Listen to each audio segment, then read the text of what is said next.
Welcome back. One of our shorter breaks. We always like breaks so we can talk about more and more football. So we've covered the Premier Division, we've covered the First Division. Before I show you the results of the Second Division, as I said at the beginning of the show, we had 90 goals in the first week, 75 in the second week. We thought it would go down. I'm about to show you the results of the Second Division, and I'll tell you now, we've had a total of 101 goals this weekend. Where are you defenders? What are you lot playing at? Anyway, we'll deal with that later. Up on the screen for you, Second Division results, and I'm going to read them out to you one by one. Here we go. St Catherine's went away to Fish Island and won 8-1. Redcoat, one of our established teams, beat West End Reserves, the feeder club for West End in the Prem, 8-2. And we had Riverside hosting AMY and losing 4-2. We're going to hear about that game very shortly. Then we had PYO, had a little blip last week, but they're back on winning ways again. They beat Tower Hamlets 5-4. And lastly, Walthamstow Red Star. They won 11-2 against Arsenal. And what does that mean on the table? Well, there it is.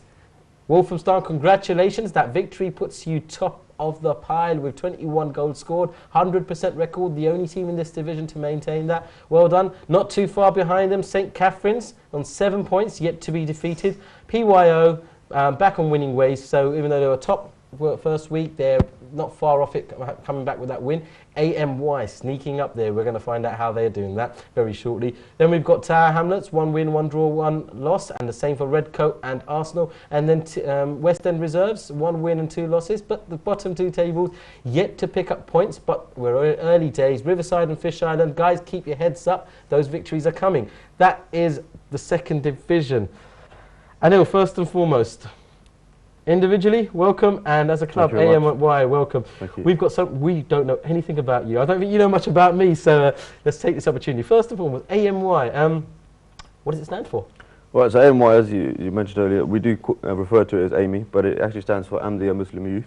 And it's a youth organisation with around 5,000 members across the UK. The aims are to promote peace, tolerance, and provide service to humanity. And also to break down social barriers and integrate with the local community. So one way we thought that would be a good way to do that would be to set up a football team. A lot of the members are keen footballers. And so AMYFC was actually established in 2013.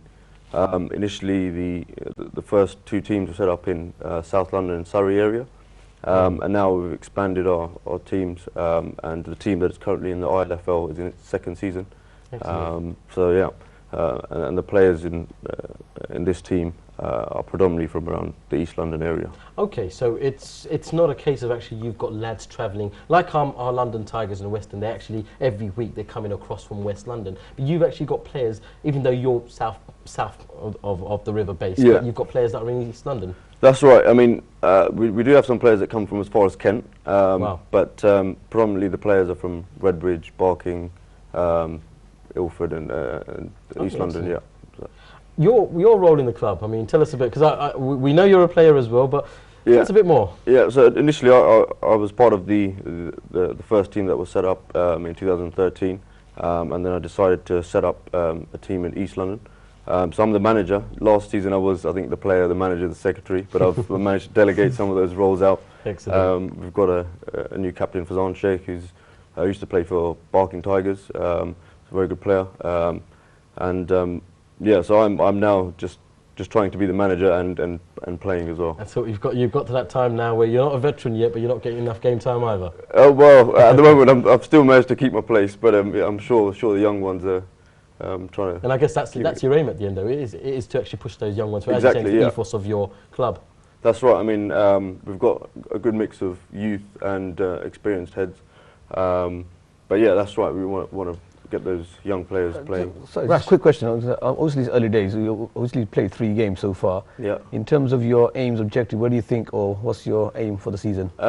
It's tough because when you enter a new league, you don't know how the other teams will play. So far we've drawn 2 games and won 1 game. So you could say you're unbeaten. We're still unbeaten. So I mean, last season when we played, we scored a lot of goals, but we conceded a lot of goals. And this year, we haven't scored so many goals, but our defence, I think, is the best defence so far in the league. So we'll try and build with a strong base and keep it tight, and hopefully try and put some goals in as well. No, I mean the stats say there you are the best defence in that division. Well done, and having played the total number of games, 3 games. Sorry.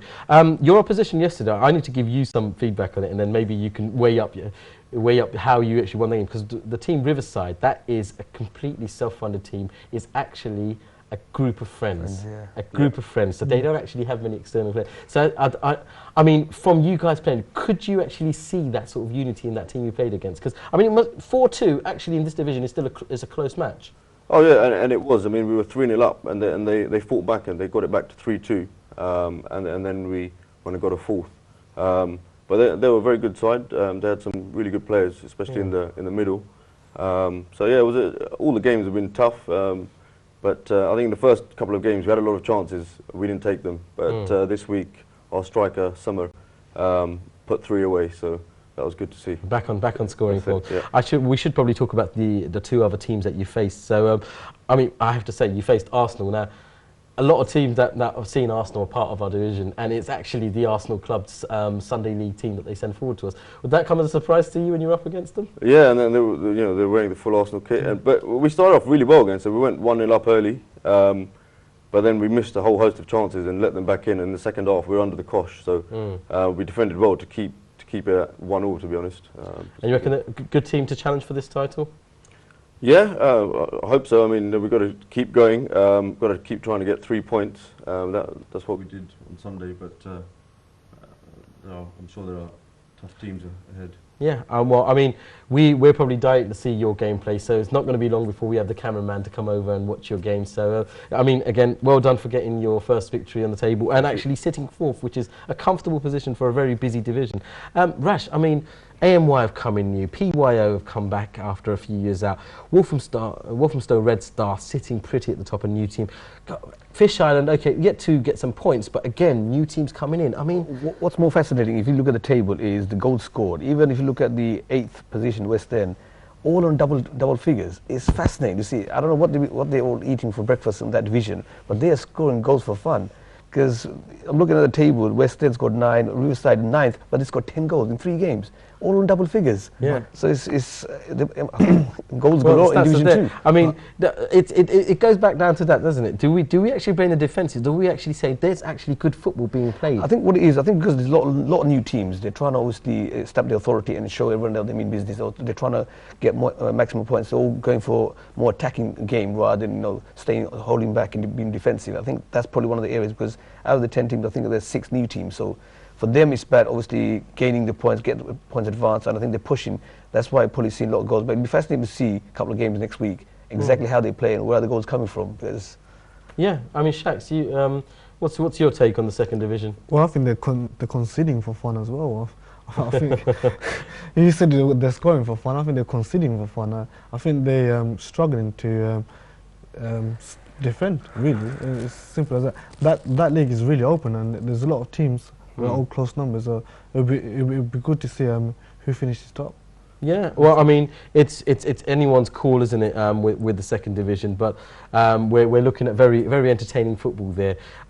Okay, brilliant. Well, I think what we need to look at is probably the upcoming fixtures for all the divisions. So this coming Sunday, the 11th of October, we've got some pretty hot fixtures coming up. Let me take you over to the screen and we can look at those fixtures. So in the Premier Division, this Sunday we have Hawk and Eagle versus Bromley, 2 of the bottom placed teams looking to get some points on the board, so I think that's going to be a right tussle. Then we have Reach Out against Beaumont. Now, Beaumont Youth gave Reach Out a hard time last year, but I think this older Beaumont team are certainly going to give Reach Out a run for their money and really test them at the top. We have the 2 champions. Winter champions 2014-15 and summer champions 2015 up against each other. That is going to be a juicy game. Stepney versus Lotus FC. And the last game there is that West London derby which we saw last year. West End hosting London Tigers. I'm not sure whether that game's going to be in Regent's Park, but that is going to be another great game. If we go to the 1st division, we have Ace back in action this week, and they'll be playing against Stepney B, hoping to keep up the pressure on the top 2.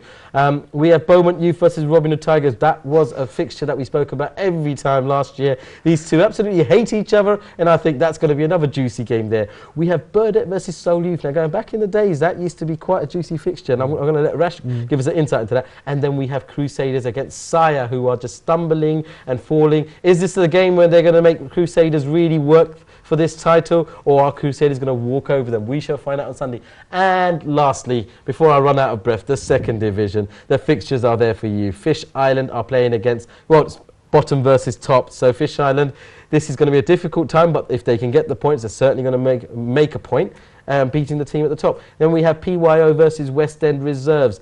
We have Redcoat versus Arsenal. That was a good fixture back in the summer. So let's see if they can give us some entertaining football again. St. Catherine's versus AMY. I think Anil's going to be looking forward to that game. And if we can, we might even get the cameraman over there so we see what these two are about. Second versus fourth, certainly going to be a game. And lastly, Tower Hamlets are going to play Riverside. That is the full Sunday set of fixtures. Rash, what's your pick of the fixtures there? I think I'm looking at Stepney versus Lotus. I would be interested to see how both teams played. Tactically, they're very experienced. Got two good clubs, good managers, doing very well this season. Played 3 games, so one has to lose and one has to win. So we'll see. You know who. Well, we're looking at an unbelievably strong defence from Stepney versus a free-scoring Lotus. So it's certainly a match Stepney for us. always been a good defensive side. If you look at the records in the past years, they always conceded less goals compared to other teams. But this year, obviously, they've added more youngsters and they're more stronger. Lotus got experience. Jim knows he's been around the block. You know, he'll have to prove a point. So it should be an interesting game. Shax, from the first division, I mean, I've just read out the fixtures there to you. Anyone that you might pick that you decide, that's going to be a game I want to go and watch? I think Ace game would be a good game because they had a week off. So it'd be interesting to see, you know, what they've done during that week. They've been off. The other team's been playing already. So Stepney, Stepney B. So, and they won. So it'd be interesting to see what Stepney B go about and do the business. Anil, apart from your own fixture, is there another fixture that you might just want to keep an eye on, just for things to come, or maybe to see who's hot on your heels? Yeah, I mean, PYO in and around our position as well, and obviously Walthamstow Red Star started with a 100% record, so we're keeping an eye on those fixtures. And sounds like you've already picked teams that are, well, and plus the team that's in second place that you're playing against. These are probably the teams you're going to now be looking out for, aren't you? Yeah, I mean, they're also unbeaten, so yeah, it should be a good game. Well, there you have it. We have some absolutely blinding football coming up this weekend. We have been, I think, I'm just running out of breath saying every week it's been blinding football, but the quality has gone up that much. I mean, there is very little apart in terms of all the teams. I want to quickly speak about the League Cup, which we need to get up and running now. The way it presently stands, just to show you there, the League Cup we're hoping to kick off from the 25th of October.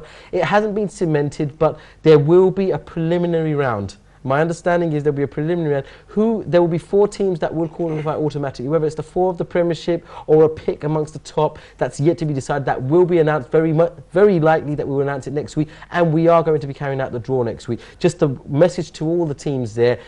Get your wins in, get as high up in the table as you can, because if you want to avoid that first round, you might want to just get to the top of the table.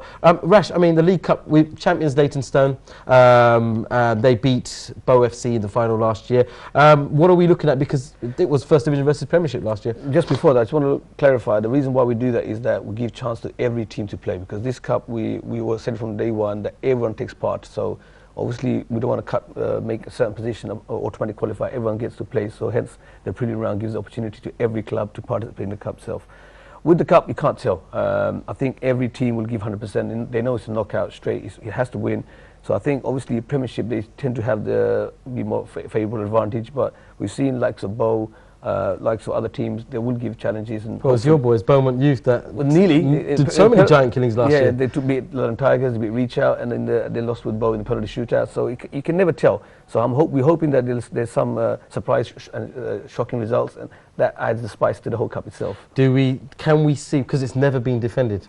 Am I right in saying that's correct, yes. The League Cup has never been defended. Will Leytonstone, who seem to turn up on the Cup, will they defend it, do you reckon? I don't think so. No? I don't think Leytonstone would like me to say that, but hopefully they prove a point. But I don't think it'll be their name. Listen, I think it'll definitely be I've got 30 team. seconds. Give me a team name for the League Cup, the love of the Cup. Give me a team name. Come on, Rash. I would like to say my team, but obviously I can't. I'll say if it's not my team, then I'm looking at one of the Premiership sides. One of the Premiership sides. Okay, he takes the easy route. Shax, you seem to flukily get your guesses right. In the League Cup, out of 28 teams, 29 teams, who are you going to pick, young man? Okay, so there we have it. Anil, no doubt you're looking for AMY to do well in the cup, and being a second division team, we hope that you actually get drawn against the Premiership and really give them a run for their money. I used to play under Jim, who's manager of Lotus, so it'd be nice to get him. Oh, so potential of a nice little derby there. Listen, we need to go for a quick break. Don't go away. We need to talk about those old boys. If I don't, those veterans are going to come and harass me like mad. So going away for a few seconds, we'll be back for the final segment, all about the old boys veterans. We'll see you in a bit.